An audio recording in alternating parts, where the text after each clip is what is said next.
You are giving me $10 million. Let's go. Who's gonna give you $10 million? Jayceon Taylor, also is known as The Game. Let's go. It's giving me $10 million. We like Priscilla, but some just don't feel right. Let's clear that up now. I'm not screaming. He did not rape me. But what he did do is touch 3 times and told me shut the up before I eliminate you, and then pulled my up in front of a crowd of people in Chicago at a club with the lights on and people taking pictures. To the point that 3 cameramen walked off set and quit because they got daughters and wives at home, and they said he's a piece of...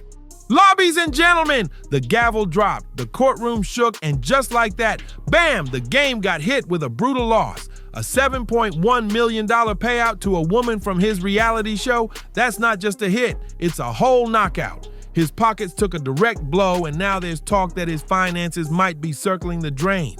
Flat broke. So let's break this all down. What led the game to lose his mansion and leave fans scratching their heads? We're talking real facts here, no sugarcoating. And yeah, the giving away is play-doh line.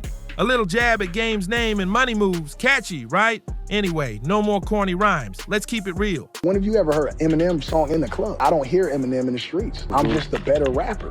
Now, this whole situation, wild. If you've been tracking the Game's career lately, you already know. Drama follows him like a shadow. Honestly, I might need to drop a whole separate video just to cover his long list of wild moments. It's been that messy. And let's not forget, last year he wasn't even invited to the Pop-Out event. We're talking the biggest West Coast hip-hop show in years, and one of LA's most iconic rappers wasn't on the guest list? JC! I said JC! You owe that. You owe that. Too much 50 Cent, not enough West Coast rap. 50 Cent. That says a lot about how he's been moving lately and why so many big names are keeping their distance. Then boom, he jumped on Instagram Live and let loose with a 17-minute rant, all to explain why he wasn't at the Pop-Out show. 17 whole minutes trying to spin the story and justify the snub. Should I drop a clip?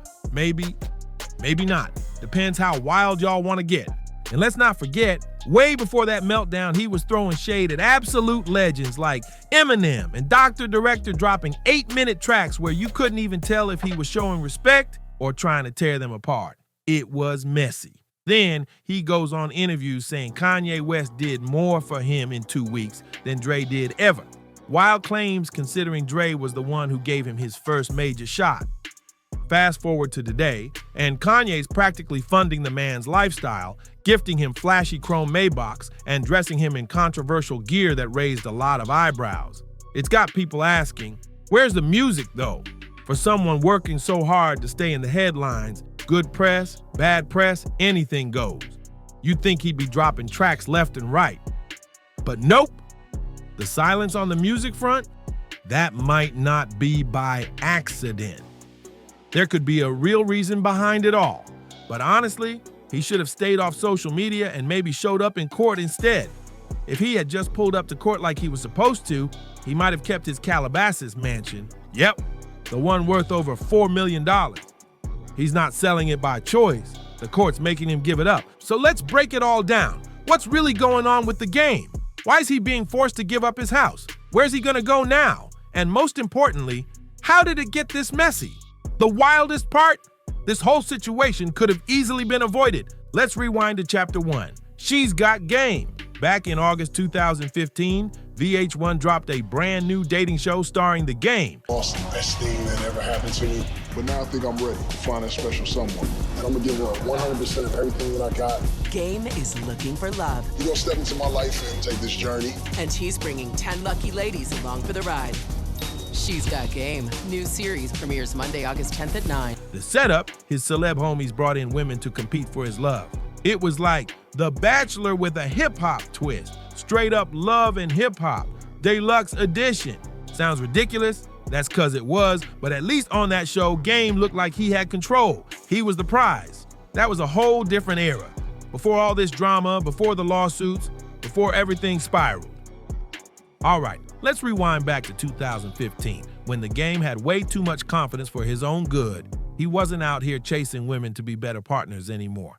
Nope, Now, women were straight up fighting each other to win him over. One of those contestants, Priscilla Rainey. Remember that name because the game was about to make it rain, but not in the club, right into her bank account. That's right, Priscilla ended up having full control over his assets. It's wild when you realize how she was first shown on the show. She later claimed the whole thing was scripted, said she had a 7-year relationship on pause just to come on TV and pretend to fight for the game's love. You fire starter, you good? I'm good. No fire started today. So it sounds to me like they're trying to trash me in front of Jason to make me look like a fire starter. You know what? Let's go. And the way she was portrayed, not flattering.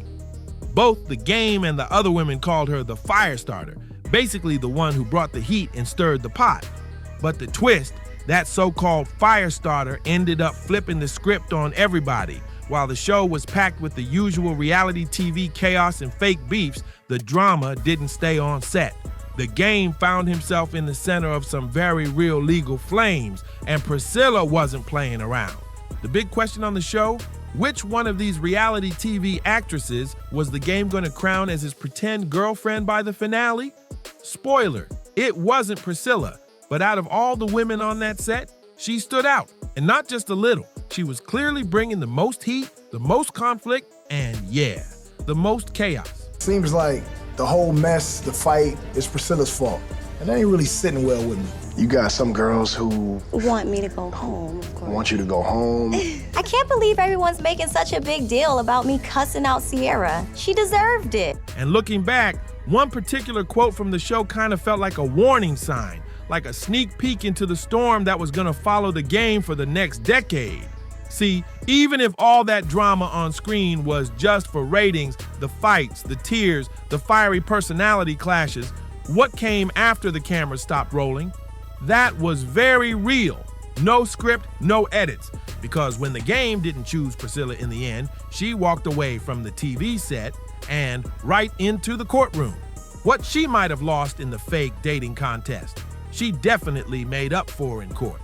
Now, I'm not about to water this down, so I'll be quoting straight from Priscilla Rainey's lawsuit against Jason Taylor, aka The Game. Her legal documents break down exactly what went down after filming ended. So here's where things take a dark turn. Back in 2015, while filming in Chicago, The Game took Priscilla Rainey, one of the contestants, on a private off-camera date to a suburban sports bar. What went down that night? Serious accusations that would follow him for years. According to Rainey, The Game crossed major lines. She says he repeatedly lifted her skirt, grabbed her bare backside in private areas, and even juggled her chest, all right in front of a crowd.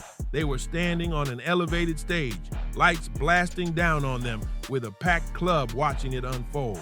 She tried to pull away, but he allegedly did it again, this time lifting her up and exposing her in front of everyone. And it didn't stop there. She says he grabbed her again, a third time, while she struggled to fix her clothes and protect herself. The chest grabbing? Reportedly done for the crowd's entertainment. This wasn't part of the show, this wasn't acting. This was off camera. Let's clear that up now. I'm not screaming. He did not rape me. But what he did do is touch 3 times and told me shut the up before I eliminate you, and then pulled my up in front of a crowd of people in Chicago at a club with the lights on and people taking pictures. To the point that 3 cameramen walked off set and quit because they got daughters and wives at home, and they said he's a piece of. 3 days later, Rainey finally confronted him. It happened on the tour bus with other cast members and cameras rolling. Another contestant brought it up, saying Rainey had a secret one-on-one with The Game, which broke the show's rules. Rainey responded, saying she told the crew but kept it private from others. That's when The Game allegedly snapped back and said, "Don't mention it means don't mention it." Word for word. Things got heated real quick and the whole fight was caught on film. That bus scene, it would end up playing a major role in what came next. Rainey tried to speak up, saying what happened really shook her, but The Game allegedly snapped, yelling, "Be a woman and shut up. You can shut up right now." She didn't. Instead, she laid out exactly what went down and things got heated fast. That's when The Game allegedly told her to get off this bus before you get your butt strangled, and even threatened to choke her. Just before the show aired in August 2015, Rainey filed a federal lawsuit in Chicago for sexual battery. But the Game, he dodged the case hard. 5 process servers across 3 states tried to serve him. One even made 41 attempts at his California home. Still, nothing. A judge finally allowed alternative methods to move things forward. As the case gained attention online and in the press, the court ordered both sides to show up for a settlement conference on Juneteenth, 2016. But on June 2nd, the Game asked to postpone it, saying he feared for his safety in Chicago due to gun violence. I've been in this motherfucker since 2003, right? Because that's when I got signed to Aftermath, 2003. If you ask anybody, anybody that really know me that's in this motherfucker industry, and go ask Dr. Dre, man. Like, sit Dr. Dre down and really ask that about who I am and my character and, like what he really feel about me at the end of the day as a man. So if you could ask Nip himself, he would have told you, and he did tell you out his own mouth what, I contributed, to his career. Coming straight out of West Side, Cedar Block, Bompton, and Top Dog know what it is. Kendrick know what it is, Mustard know what it is, Ty Dolla $ign know what it is, Dr. Dre know what it is, Snoop know what it is. That Memorial Day weekend alone, nearly 70 people were shot. He claimed his celebrity status made him a bigger target and worried about possible retaliation during his visit. But here's the twist. Around that time, the Game had randomly jumped into a rap beef with Chicago's own Lil Durk. Not the smartest move if you're worried about safety in that same city. Meanwhile, he kept ignoring the lawsuit entirely. Never responded, never showed up. Priscilla Rainey was asking for $10 million. But because the Game didn't engage with the case, the judge ruled against him by default. Instead of handling it in court, the Game hopped on Instagram and unleashed a bitter rant toward Rainey. And if he put that same energy into a legal defense, he might not be losing mansions today. In 2016, after the judgment, he posted, "Let's get one thing clear. That thirsty Gatorade mascot of a transvestite will never see $10 million or even a penny of my money." That was his public reaction after the loss, mocking her and downplaying the court ruling, all while still dodging legal responsibilities. The Game jumped back online, promising that his legal team would handle the lawsuit by the 26th, saying they'd eat this case like a box of Minion Twinkies on sale at Walmart. He claimed VH1 was also being sued by Rainey and that they'd win too, calling her a liar with a shady past full of fraud and arrests. He even pulled out a Snoop Dogg-style insult, claiming her history made her case irrelevant. He told fans not to be fooled by flashy headlines or the $10 million figure, swearing, "This broad ain't getting nothing." Then he doubled down, saying no one on the show saw him touch her, and claimed she was kicked off and bitter. According to him, she wanted attention, got curved, and filed a lawsuit out of revenge. His words, "She was begging for attention and got hit with the ultimate curveball." He ended the rant, mocking her appearance, even throwing out a sarcastic, "See you in court, Mr. Rainey," and made fun of her mustache. Instead of showing accountability or legal focus, he used social media to fire off insults and jokes like that would somehow fix the situation. It's wild that the Game mocked Priscilla, calling her Mr. and making jokes about her looks, when this was the same woman he pushed forward on his own dating show. At one point, he actually considered wifing her up, at least for the cameras. While the Game was online cracking jokes and defending himself, Priscilla was hitting the media circuit. She showed up on Power 105.2 and claimed the entire show was fake. According to her, it was all scripted before filming even started. Basically a knockoff version of The Bachelor. She also said she was engaged to someone else at the time and just paused that relationship to film the show. She even popped up on ThisIs50.com doing a stand-up style interview where she gave more of her side, how it went down, how she felt, and how everything spiraled from a reality show into a legal battle. Now here's what's crazy. Through all of this, the Game never took the case seriously. He skipped court, ignored legal warnings, and acted like there was no chance he'd ever lose. But by November 14th, the case officially went to trial. Both sides had their say, and in the end, the jury ruled in Priscilla Rainey's favor. After losing the case, the Game tried flipping the script. He filed a lawsuit against Viacom, the network behind the show. His claim?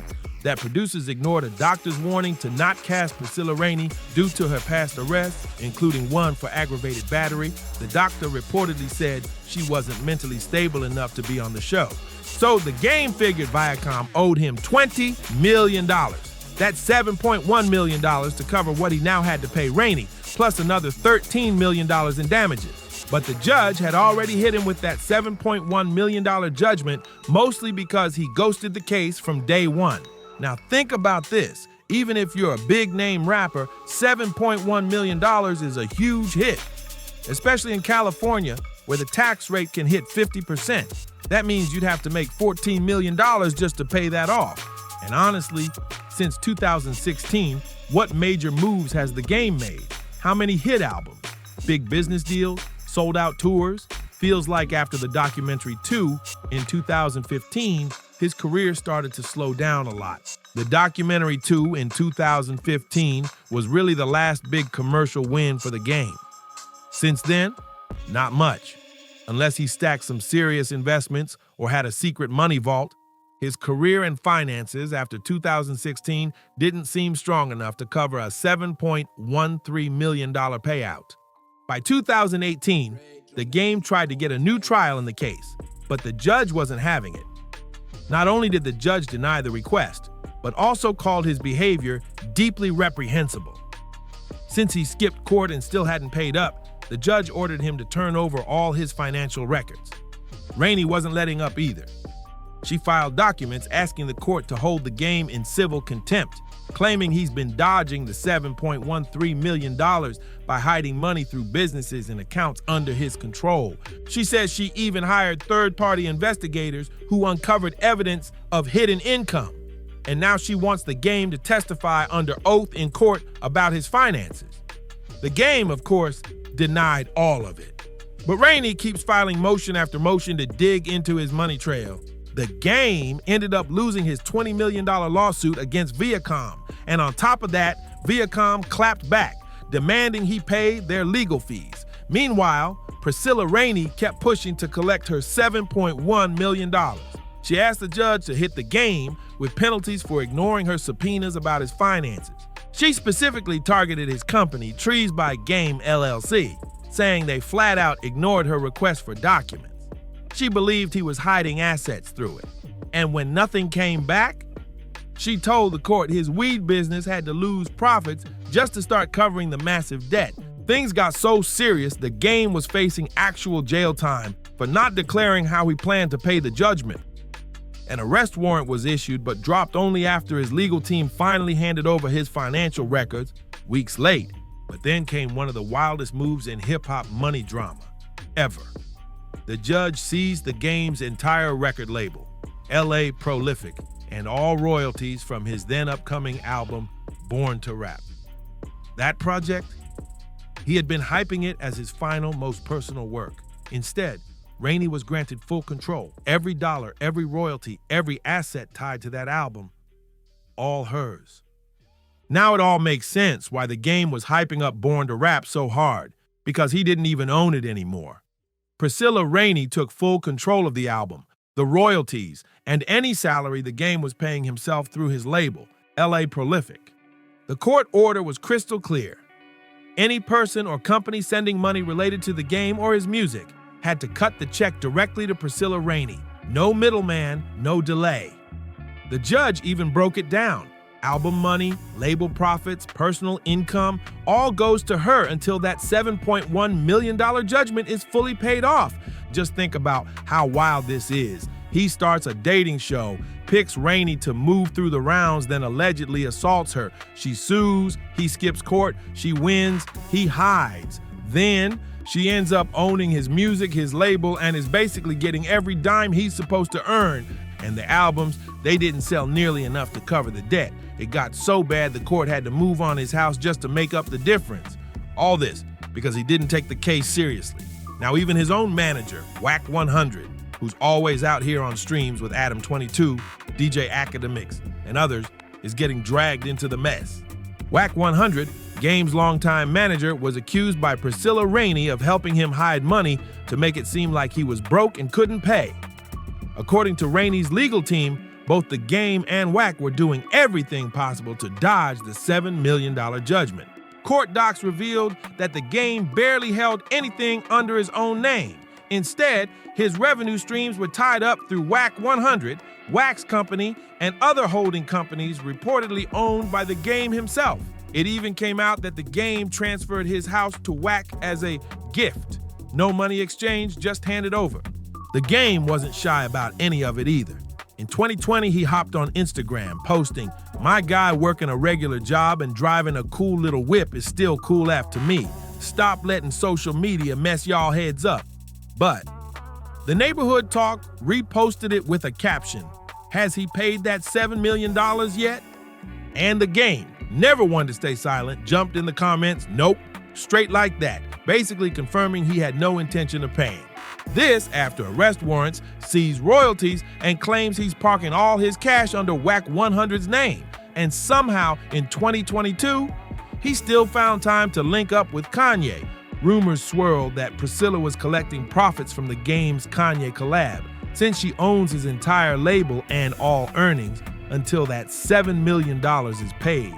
In 2024, she allegedly subpoenaed the game's kids' school to confirm his residence.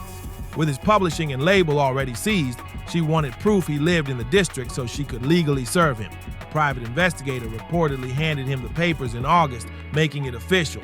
He had to show up in court. She wasn't playing. That same year, she moved to seize his Calabasas home with court approval. At this point, she was locking down his assets one by one.